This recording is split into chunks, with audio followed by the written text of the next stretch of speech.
پھسلے پڑے، جو بیچارے پھسلے ہوئے اور پھسل جائیں۔ تو ایک تو پروفیسر الیاس برنی جو تھے نا حیدرآباد دکنے، انہوں نے ڈاکٹر صاحب جو اس وقت کتاب لکھی نا قادیانی مذہب، قادیانی مذہب، وہ لینی چاہیے اور خود بھی پڑھنی چاہیے۔ اس میں کچھ نہیں انہوں نے تبصرہ کیا، بات مانتے ہیں کہ کتنے پینترے بدلے، نبوت کبھی بند تھی پھر بالکل جاری ہوگی، مسیح زندہ ہے پھر مر گئے، میرا منکر کافر نہیں بعد میں میرے منکر کافر، اس طرح عبارتیں اکٹھی کرنے ہیں ضخیم کتاب کہ شیشہ ہی دیکھ لو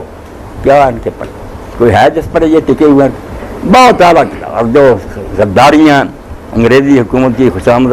مرزا غلام نے لکھتا 50 الماریاں بھرتی میری کتابوں سے جس میں میں نے یہی پرچار کیا کہ یہ مسلمان جس مہدی کے منتظر آئے گا اسلامی حکومت بنائے گا، کوئی نہیں، میں نے برطانوی حکومت تیری جو خدمت کی ہے دنیا کی کوئی قوم نہیں کر سکی، اور یہ لفظ بھی اپنے قلم سے لکھ دیا کہ میں تیرا خود کاشتہ پودا میرا خیال رکھ، اللہ نے لکھوا دیا۔ اس لیے یہ بے ایمانوں کا گروہ ہے جو گورنمنٹ برطانیہ کا حامی تھا، اس لیے اقبال کہتے ہیں یار تم کس چکر میں پڑے ہوئے مسئلوں میں پڑھ، وہ نبوت ہے مسلمان کے لیے برگ حشیش جس نبوت میں نہیں قوت و شوکت کا پیار، نبی آتا ہے کمزوروں کو کھڑا کرے انہیں جرأت دلائے کہ ظالموں کا گریبان پکڑو، ایسا نبی بھی کبھی آپ 50 الماریاں بھر لے کہ کافر حکومت کی اطاعت کرو، میرے دین کے حصے ہی دو کہ خدا کا حکم منو انگریزی کو، یہ کوئی گروہ نہیں۔ ایک تو وہ لینی چاہیے ڈاکٹر قادیانی مذہب پروفیسر الیاس برنی، پڑھیں گے تو پتہ چلے گا۔ اور دوسری کتاب جب صدر ایوب کا زمانہ تھا نا تو پنجاب یونیورسٹی میں کروکنگ ہوا، ایک مجلس ہوئی مذاکرہ، 126 اسکالر مسلمان اور غیر مسلم پوری دنیا سے آئے، بڑے چوٹی کے لوگ مستشرقین بھی۔ اب اس میں مولانا عبدالقادر رائے پوری رحمۃ اللہ علیہ بڑے بزرگ ہیں جو وہ بھی لاہور آئے ہوئے تھے،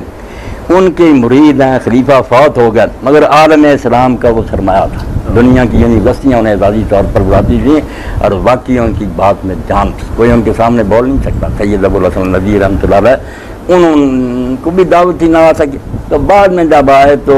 مولانا عبدالقادر رائے پوری نے کہا کہ ابوالحسن تو نہیں آ سکا، یہاں شام کے مصر کے سعودیہ کے جو عرب عالم آئے تھے نا انہوں نے ہم سے کہا کہ یہ قادیانیت جو آپ کے ملک میں پیدا، اس کے بارے میں کوئی عربی لٹریچر جو وزنی اور مصنف وہ ہمیں دینا، ہم وہ کتابیں پڑھیں، ہم تو جانتے ہیں ہمیں تو کہتے ہیں مسلمان ہی سارے،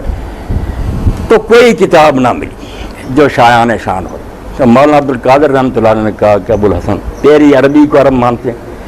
عرب لوگ جو منتظر رہتے تھے جب یہ پڑھتے ہی جنا ایک جماعت اسلامی میں تھے، مولانا مسعود عالم ندوی ایک ہی دونوں شاگرد تھے سید سلیمان علیہ، ازیار رسالہ نکالتے تھے بچے، عرب منتظر رہتے تھے کہ ازیاء آئے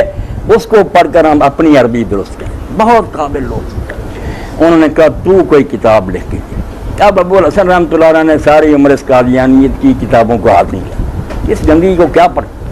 نبت شیخ نے حکم دیا ہوتے، انہوں نے کہا پھر میں ویسے نہیں لکھوں گا کہ سنی سنائی باتیں لکھ دو، یہ میرے منصب کے خلاف ہے، میں پھر ذمہ داری سے لکھی۔ ان کے لیے پھر ایک کمرہ الگ تجویز ہوا اعتکاف کے لیے، وہاں کتابیں لگا دی گئی پہلی سے لے کر آخری تک ساری تاریخی ترتیب سے۔ ابوالحسن اس میں گم ہو گئے، ایک ایک کتاب کو پڑھا، ایک مرخی حسین اور ایک چھوٹی سی کتاب مرتب کی، آپ پڑھیں گے تو ہزاروں کتابوں پر بانی القادیانیہ، قادیانی کون اور قادیانیت کی عربی، پھر اس کا اردو ترجمہ بھی ہو گیا قادیانیت مطالعہ اور جائزہ، آپ پڑھیں گے تو پتہ چل جائے، بچوں کو بھی دیں دوستوں کو کہ آپ کیوں یار جہنم میں چھلانگ لگائے، پڑھیں کس کریکٹر کا آدمی ہے، کیا نبوت کی شان اس میں نظر آتی، وہ